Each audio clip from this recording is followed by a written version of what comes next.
नमस्कार दोस्तों, स्वागत है आपका अपने प्लेटफॉर्म एनसीईआरटी बाय विक्रम पर। और ये हमारे NCERT line by line explanation के वीडियोस खास तौर पर बनाए जा रहे हैं हमारे साथी अध्यापकगण के लिए और जो बच्चे सिविल सर्विसेज की तैयारी करते हैं उनके लिए।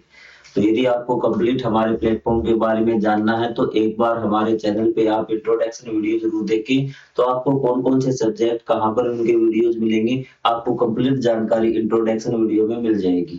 तो चलिए आज का हमारा लेक्चर स्टार्ट करते हैं। तो हम पढ़ रहे थे लेसन नंबर 11, इसका थोड़ा-सा भाग हमारा रह गया था, उसको हम आज कंप्लीट करते हैं।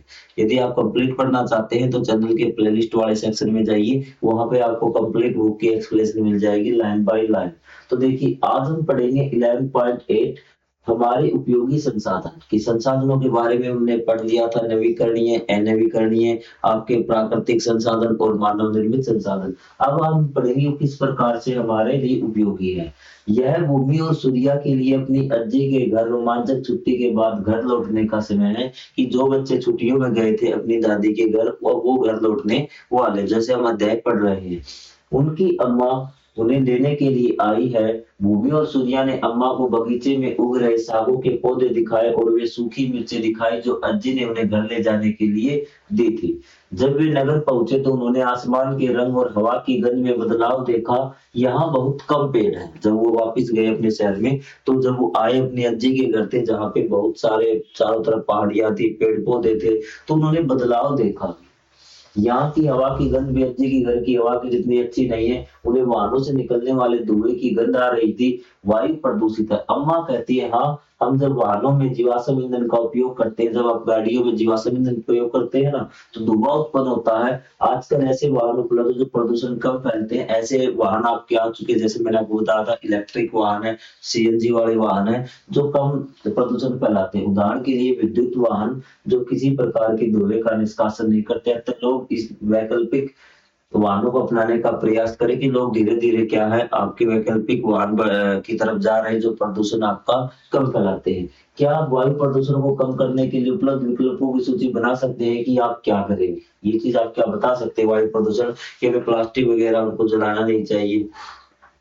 आपको इलेक्ट्रिक चीजों का प्रयोग ज्यादा से ज्यादा करना चाहिए, जिससे क्या है जीवाश्म ईंधन की जगह जहां आपकी जीवाश्म ईंधन प्रयोग होता हो तो उसकी जगह इलेक्ट्रिसिटी का कोई आपका उपयोग होता हो तो उसको आप कीजिए। खासकर आप सौर ऊर्जा की तरफ जाइए भी।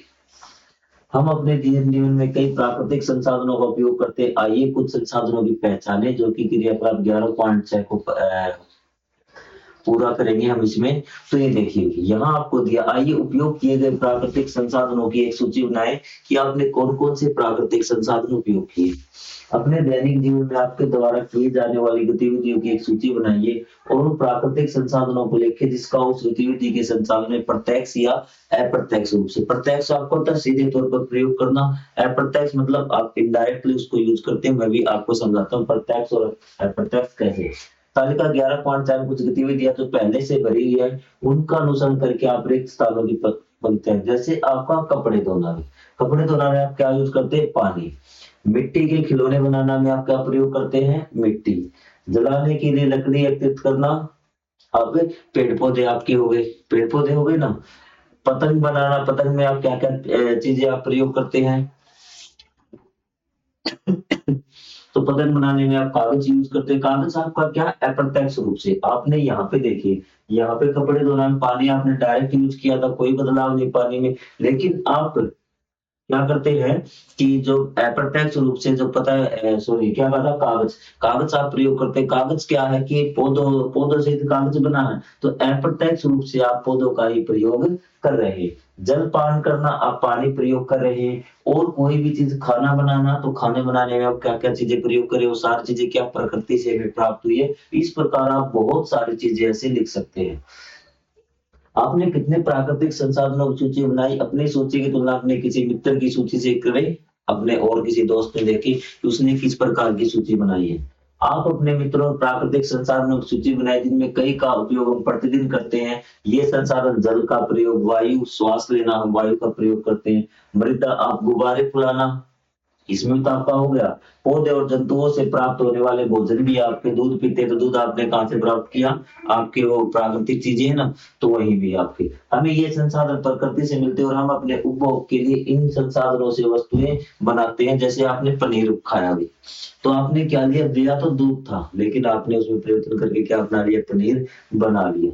तो इसलिए हम क्या करते हैं, और हम अपने उपयोग के लिए उपभोग मतलब प्रयोग में लेने के लिए क्या करते हैं, इन संसाधनों से वस्तुएं बनाते। इसलिए हमें अपने प्राकृतिक संसाधनों का संरक्षण करना चाहिए, इनका अपव्यय न करें, मतलब कि इनको फिजूल में खर्च न करें, बर्बाद न करें, दायित्वपूर्वक उपयोग करना चाहिए। इस प्रकार पर्यावरण को हानि पहुंचाए बिना हम अपनी आवश्यकताओं को पूरा कर सकते हैं और भविष्य के लिए भी इन्हें बचा सकते हैं, कि मानव सहित सभी सजीव अपने अस्तित्व के लिए इन पर निर्भर रहे। इसने कहा कि हमें इसको बोलते हैं सतत पोषण। ये भी सतत पोषण बोलते हैं कि हमें प्राकृतिक संसाधनों का या फिर संसाधनों का इस प्रकार से प्रयोग करना है कि हमारी भी आवश्यकताएं पूरी हो और आने वाली पीढ़ियां, हमारे बाद जो नई पीढ़ियां आएंगी, ठीक है, उनके लिए भी ये बचा रहा है जिसके भी। तो इस प्रकार से हम संसाधनों को प्रयोग करेंगे, उसको सतत पोषण बोलते हैं। एक लंबे दौर के लिए जब हम संसाधनों का प्रयोग करते हैं।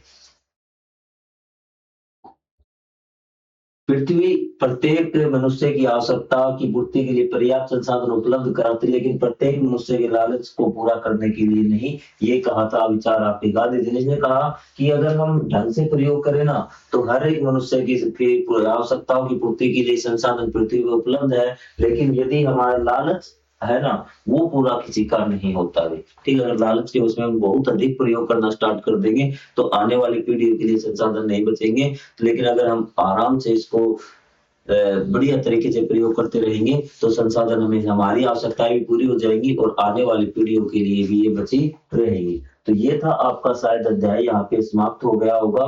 तो आपको ये थोड़ा सी पार्ट हमारा बचता था।